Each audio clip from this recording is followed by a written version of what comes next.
नमस्कार दोस्तों, आज हम बात करेंगे 80 के दशक में कलकत्ता के एक सीरियल किलर की जिसका नाम मीडिया ने स्टोनमैन रखा था। हत्याओं का यह मामला भारतीय अपराध जगत के एक प्रसिद्ध अनसुलझे रहस्यों में से एक है।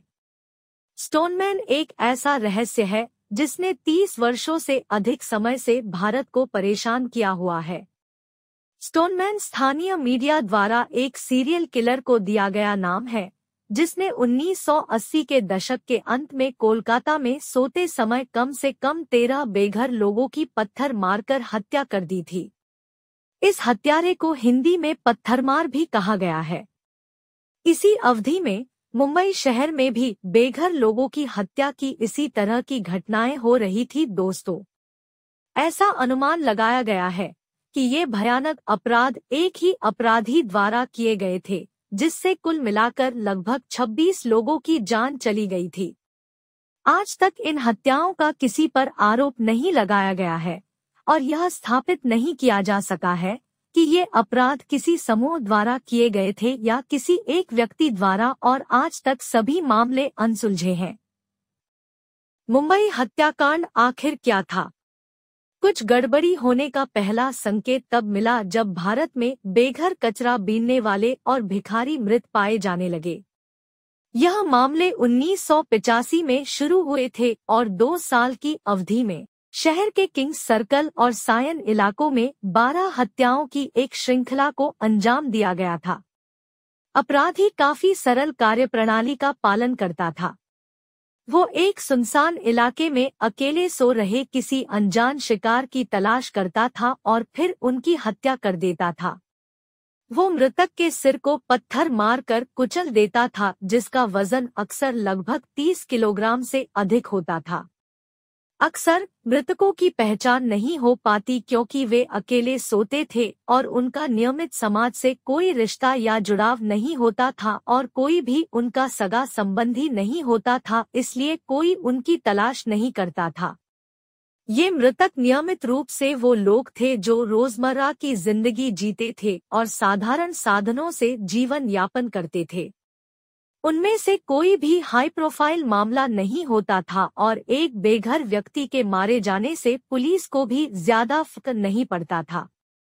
पुलिस वाले तब तक चिंतित नहीं हुए जब तक उन्होंने एक बेघर व्यक्ति की छठी मौत के आसपास एक पैटर्न उभरता नहीं देखा।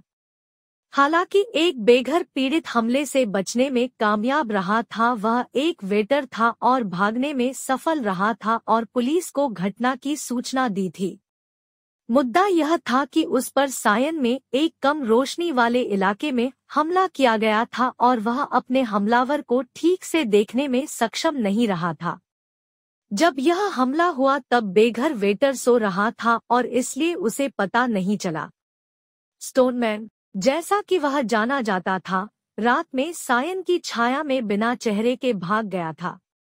ज्यादा समय नहीं बीता था कि एक और घटना घट गई। पास के उपनगर माटुंगा में कूड़ा बीनने वाले एक व्यक्ति की हत्या कर दी गई और पुलिस और मीडिया को तुरंत संदेह हो गया कि यह स्टोनमैन ही है, लेकिन ऐसा कोई सबूत सामने नहीं आया जो दोनों को जोड़ सके। यह इस क्षेत्र की आखिरी हत्याओं में से एक थी। 1988 के मध्य में बिना किसी कारण के हत्याएं बंद हो गई थी और सभी मामले अनसुलझे रह गए थे और आज भी वैसे ही बने हुए हैं। 1989 के कलकत्ता मामले आखिर क्या थे? क्या मुंबई की हत्याएं और कलकत्ता की हत्याएं वास्तव में एक ही व्यक्ति द्वारा की गई थी? यह कहना कठिन है। हालांकि यह बेहद अजीब बात है कि जब कलकत्ता में हत्याएं शुरू हुई तो बम्बई में हत्याएं रुक गई थी। हथियार का चुनाव समान था, पीड़ित एक ही वर्ग के थे और कार्यप्रणाली में समानताएं सभी बताती हैं कि यह उसी व्यक्ति या लोगों के समूह द्वारा किया गया था जो बॉम्बे में शुरू हुआ था।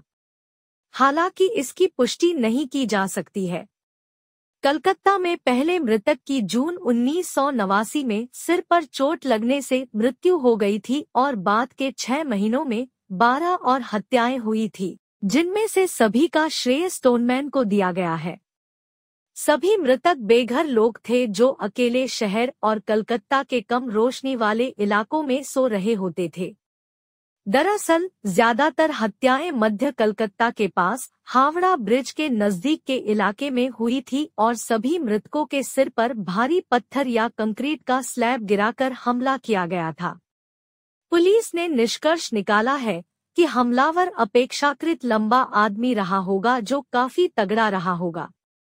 यह धारणा हमेशा से रही है कि ये अपराध कोई एक ही आदमी कर रहा था। हालांकि कुछ जीवित बचे लोगों द्वारा भी कभी भी कोई प्रत्यक्षदर्शी विवरण या भौतिक विवरण प्रदान नहीं किया गया है आज तक। पुलिस की प्रतिक्रिया शहरों के विभिन्न हिस्सों में अधिक अधिकारियों को तैनात करने की थी और उन्होंने कई संदिग्ध व्यक्तियों की गिरफ्तारियां भी की। हालांकि हत्याओं से जुड़ा मामला बनाने के लिए बहुत कम सबूत थे और सभी लोगों को बिना किसी आरोप के रिहा कर दिया गया था। ध्यान देने योग्य बात यह है कि जब इन लोगों को गिरफ्तार किया गया तो हत्याएं रुक गई थी। बम्बई की तरह अपराध सुलझ नहीं पाए थे और आज भी एक रहस्य बने हुए हैं। स्टोनमैन की विरासत। इस किंवदंती ने दुनिया भर के लोगों को इतना आकर्षित किया है और इन घटनाओं पर आधारित कई फिल्में भी बनी हैं। दोस्तों, निर्माता बॉबी बेदी ने द स्टोनमैन मर्डर्स नामक एक फिल्म बनाई जो 2009 में रिलीज हुई थी। इसमें के मेनन और अरबाज खान ने अभिनय किया था। फिल्म के लेखक ने दावा किया है कि उन्होंने अपने लेखन में 40% तथ्य से 60% कल्पना का उपयोग किया है। दोस्तों, 80 के दशक में कलकत्ता और मुंबई के हुई सिलसिलेवार हत्याओं का यह मामला आज तक एक रहस्य बना हुआ है और आज तक किसी को दोषी नहीं ठहराया गया है या मुकदमा नहीं चलाया गया है और अपराध जगत का यह रहस्य स्टोनमैन के प्रति आकर्षण को आज भी जीवित रखता है। इस रहस्य के बारे में आपको क्या लगता है दोस्तों, कमेंट करके अवश्य बताएं। तो यह थी कहानी कलकत्ता और मुंबई के रहस्यमय स्टोनमैन हत्यारे जिसने 80 के दशक में देश में सनसनी मचा रखी थी। यदि आपको कहानी पसंद आई हो तो हमारा चैनल लाइक और सब्सक्राइब करके आप हमारी हौसला अफजाई कर सकते हैं। दोस्तों, हम आगे भी ऐसी ही दिलचस्प और सच्ची कहानियां आप तक लेकर आते रहेंगे। तो मिलते हैं जल्दी ही एक और नई कहानी के साथ। नमस्कार दोस्तों।